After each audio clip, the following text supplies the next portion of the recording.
Hi friends, welcome to Aira Aaraha vlog. ఇంకా ఎవరైనా మన ఛానల్ సబ్స్క్రైబ్ చేసుకోకండి, ప్లీజ్ సబ్స్క్రైబ్ చేసుకోండి. అలాగే లైక్ బటన్ నొక్కండి.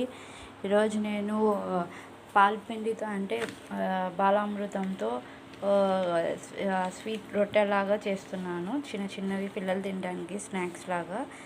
నేను చూడండి, కొంచెం బాలామృతము ఇంకా కొంచెం గోధుమ పిండి వేసుకున్నాను. అలాగే యాలకుల పొడి కూడా వేసాను. ఇప్పుడు నేను అది కొంచెం స్వీట్గా ఉండడానికి నేను బెల్లం పాకం రెడీ చేసుకొని అది వేస్తున్నాను కలుపుకోవడానికి. ఓకేనా? చూడండి ఫ్రెండ్స్, ఇలా ఉండలు చేసుకున్నాను. ఇప్పుడు చపాతీ చేసుకునే దానికి ఆయిల్ పెట్టి ఇలా చేసుకొని ఇలా ఈ మూత సహాయంతో రౌండ్గా కట్ చేసుకుని ఇదిగో ఇలా వేసుకొని చూడండి ఫ్రెండ్స్, ఇలా రెండు పక్కల కొంచెం ఆయిల్ వేసుకొని ఒక 2 డ్రాప్స్ ఇలా హీట్ చేసుకోవాలి. చూడండి, రెడీ అయిపోయాయి. పిల్లలకైనా పెద్దలకైనా ఈవినింగ్ స్నాక్స్గా చాలా బాగుంటాయి.